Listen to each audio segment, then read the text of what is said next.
Hi everyone, welcome to my channel Divya food and vlogs. మీలో ఎవరైనా first time నా channel చూస్తుంటే please subscribe చేసుకోండి, లైక్ చేయండి, కామెంట్ చేయండి. ఈ వీడియో కనుక మీకు నచ్చితే మీ ఫ్రెండ్స్ అండ్ ఫ్యామిలీకి షేర్ చేయండి.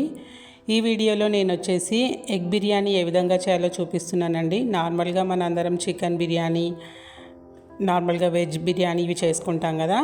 ఈరోజు ఎగ్ బిర్యానీ ఏ విధంగా చేయాలో చూపిస్తానండి. చాలా టేస్టీగా ఉంటుంది, సూపర్గా ఉంటుంది. కొంచెం టైం తీసుకొని చేసుకుంటే సరిపోతుంది అన్నమాట. ఈజీగా కూడా చేసుకోవచ్చు, ప్రాసెస్ కూడా చాలా సింపుల్గా ఉంటుంది. మన ఇంటికి ఎవరైనా రిలేటివ్స్ వచ్చినా కానీ, మనం సండే ఏదైనా స్పెషల్ ఊరికే చికెన్ మటన్ కాకుండా ఎగ్తో ఈ విధంగా చేసుకోవచ్చు అన్నమాట.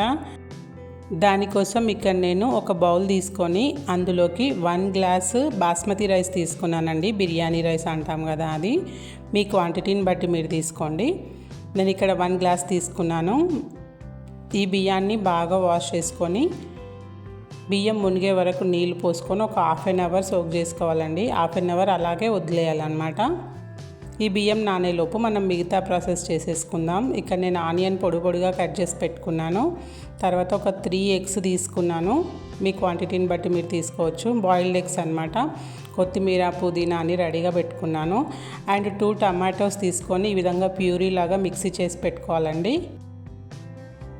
నెక్స్ట్ ఇక్కడ మనం వచ్చేసి రైస్ని బాయిల్ చేసుకుందాం. ఒక గిన్నెలోకి హాఫ్ కంటే ఎక్కువ వాటర్ తీసుకోవాలి. అందులోకి బిర్యానీ స్పైసెస్ అన్నీ యాడ్ చేసుకోవాలి. ఆకు, దాల్చిన చెక్క, లవంగ, ఇలాచి, షాజీరా పువ్వు, ఇవన్నీ ఒక 4 గ్రీన్ చిల్లీ తీసుకొని ఈ విధంగా కట్ చేసి యాడ్ చేసుకోవాలి. అందులోకి 1 టేబుల్ స్పూన్ అల్లం వెల్లుల్లి పేస్టు, ఒక 2 టేబుల్ స్పూన్స్ సాల్ట్ యాడ్ చేసుకోవాలి. సాల్ట్ కొద్దిగా ఎక్కువే పడుతుందండి. తర్వాత ఇందులోకి కొత్తిమీర, చిన్నగా కట్ చేసుకున్న కొత్తిమీర అండ్ పుదీనా యాడ్ చేసుకోవాలి. ఇందులోకి కొద్దిగా ఆయిల్ యాడ్ చేసుకోవాలండి. 1 స్పూన్ అయితే సరిపోతుంది, మరీ ఎక్కువ అవసరం లేదు. ఇవన్నీ యాడ్ చేసుకున్న తర్వాత మనం దీన్ని మరిగించుకోవాలి. ఆ స్పైసెస్ టేస్ట్ అంతా వాటర్లోకి దిగేంత వరకు మరిగించుకోవాలన్నమాట. ఇక్కడ వాటర్ క్వాంటిటీ వచ్చేసి మనం తీసుకున్న రైస్కి 3 టైమ్స్ ఉంటే సరిపోతుంది. అంటే 1 గ్లాస్ రైస్కి 3 గ్లాసెస్ వాటర్ అన్నమాట. చూడండి, ఈ విధంగా బాయిల్ అవుతున్నప్పుడు మనం ఇందులో కొద్దిగా నిమ్మకాయ పిండుకుంటున్నాను. ఫ్లేవర్ బాగుంటుంది అండ్ రైస్ కూడా వైట్గా ఉంటుందన్నమాట నిమ్మకాయ పిండడం వల్ల. ఈ విధంగా మరుగుతున్నప్పుడు మనం ఆల్రెడీ వాష్ చేసి పెట్టుకున్నాం కదా రైస్, ఆ రైస్లోని వాటర్ అన్నీ వంపేసుకోవాలండి. వంపేసుకొని ఈ విధంగా రైస్ మాత్రమే ఈ వాటర్లోకి యాడ్ చేసుకోవాలి. మనం కొద్దిగా సాల్ట్ చెక్ చేసుకొని కొద్దిగా సాల్ట్ని కూడా అడ్జస్ట్ చేసుకోవచ్చు ఈ టైంలో.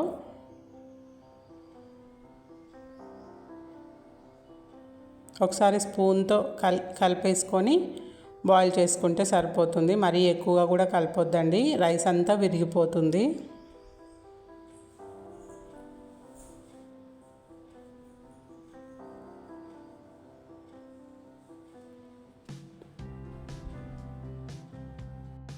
రైస్ పూర్తిగా ఉడికించొద్దండి, ఒక 70 to 80% ఉడికితే సరిపోతుంది. చూడండి, నేను వీడియోలో చూపించాను కదా, అంతవరకు మాత్రమే ఉడికించాలి, మెత్తగా అస్సలు ఉడికించొద్దు.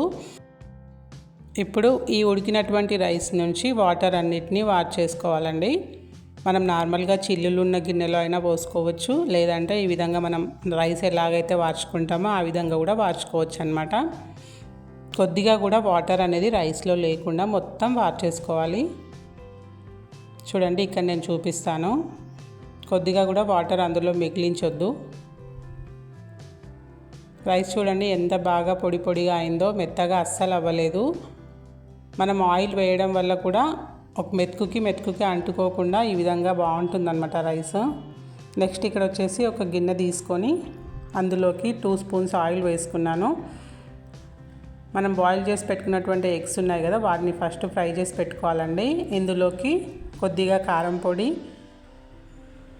కొద్దిగా పసుపు, కొద్దిగా సాల్ట్ యాడ్ చేసుకొని, ధనియాల పౌడర్ యాడ్ చేసుకొని, సాల్ట్ క్లిప్పింగ్ మిస్ అయిందండి. ధనియాల పొడి, కారం పొడి, పసుపు, సాల్ట్ యాడ్ చేసుకొని ఈ ఎగ్స్ని ఫ్రై చేసుకోవాలి. మీరు కావాలంటే ఘాట్లు పెట్టి కూడా ఫ్రై చేసుకోవచ్చు. నేను ఇక్కడ నార్మల్గానే ఫ్రై చేసేసాను. వీటిని సపరేట్ చేసేసుకోవాలి. ఇక్కడ ఆయిల్ కొద్దిగా ఉంది కాబట్టి నేను ఇక్కడ ఇంకొంచెం ఆయిల్ వేస్తున్నాను బిర్యానీ ప్రిపేర్ చేయడానికి. ఇందులో కూడా షాజీరా, చెక్క, లవంగా యాడ్ చేశానండి. తర్వాత వచ్చేసి మనం కట్ చేసి పెట్టుకున్నటువంటి ఆనియన్ యాడ్ చేసుకున్నాను. నేను ఈ బిర్యానీలో వచ్చేసి డీప్ ఫ్రై ఆనియన్స్ ఉంటాయి కదా, మనం ఆయిల్లో ఫ్రై చేసి వేసుకుంటాం కదా, అవి వాడట్లేదండి. మీకు ఇంట్రెస్ట్ ఉంటే వాటిని కూడా వాడుకోవచ్చు అనమాట. నాకు ఎందుకు అవి వేస్తే అంతగా నచ్చదు, అందుకే అవి వేయట్లేదు. మరీ ఫ్రై ఎక్కువైపోతుందని. ఇందులోకి కొద్దిగా సాల్ట్ యాడ్ చేసుకోవాలి. టేస్ట్కి తగ్గట్టుగా చూసి యాడ్ చేసుకోండి. మనం ఆల్రెడీ రైస్లో వేసి ఉంటాం కాబట్టి. ఆనియన్ మొత్తం బ్రౌన్ కలర్ వచ్చే వరకు ఫ్రై చేసుకోవాలండి. ఇందులో కొద్దిగా పసుపు యాడ్ చేశాను.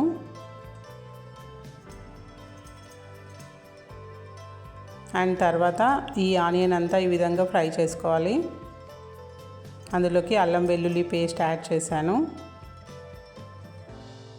అల్లం వెల్లుల్లి పేస్ట్ పచ్చివాసన పోయే వరకు ఫ్రై చేసుకోవాలండి. తర్వాత ఇందులోకి మనం పేస్ట్ లాగా చేసి పెట్టుకున్నాం కదా టమాటో గ్రేవీ, అది కూడా యాడ్ చేసుకోవాలి. ఈ టమాటో గ్రేవీ కూడా పచ్చివాసన పోయే వరకు ఫ్రై చేసుకోవాలండి. ఇందులోకి 1 spoon red chilli powder and half table spoon వచ్చేసి వేయించి మిక్సీ చేసి పెట్టుకున్నటువంటి జీలకర్ర పొడి and garam masala powder 1 spoon and biryani masala 1 spoon add చేసుకున్నాను. ఇందులోకి కొత్తిమీర, పుదీనా కూడా యాడ్ చేసుకోవాలి. ఈ స్పైసెస్ అన్నిటినీ బాగా ఫ్రై చేసుకోవాలి. స్టవ్ వచ్చేసి మీడియంలో పెట్టి చేసుకోవాలండి. స్పైసెస్ మాడిపోకుండా చూసుకోవాలి. ఇందులోకి పెరుగు యాడ్ చేసుకోవాలి 2 స్పూన్స్ దాకా. ఫ్రెష్ పెరుగు అయితే బాగుంటుందండి, పుల్లదైతే టేస్ట్ బాగుండదు. పెరుగు మొత్తం గ్రేవీలో కలిసే విధంగా కలుపుకోవాలండి. ఉండలు అస్సలు ఉండొద్దు. మొత్తం ఈ విధంగా మిక్స్ చేసుకోవాలి.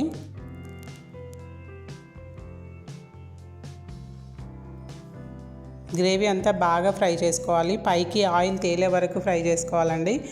తర్వాత ఇక్కడ వచ్చేసి మనం బాయిల్ చేసి పెట్టుకున్నటువంటి ఎగ్స్ ఉన్నాయి కదా, ఫ్రై చేసిన ఎగ్స్ కూడా యాడ్ చేసుకోవాలి. వీటన్నిటిని బాగా కలుపుకొని అన్నిటినీ ఫ్రై చేసుకోవాలి. చూడండి, ఇక్కడ ఒక 5 మినిట్స్ ఆ విధంగా ఫ్రై చేసుకుంటే ఆయిల్ అంతా పైకి తేలుతుంది. గ్రేవీ అయితే సూపర్ టేస్ట్గా, అంటే నాకు స్మెల్ తోటే అర్థమవుతుంది అనమాట, అంత బాగా వచ్చింది. అండ్ లిక్విడ్ కూడా ఎక్కువ వాటర్ యాడ్ చేయొద్దండి. మనం వాటర్ అస్సలు యాడ్ చేయొద్దు. ఈ కన్సిస్టెన్సీ ఉంటే సరిపోతుంది. ఎక్కువ వాటరీగా ఉండొద్దు అనమాట.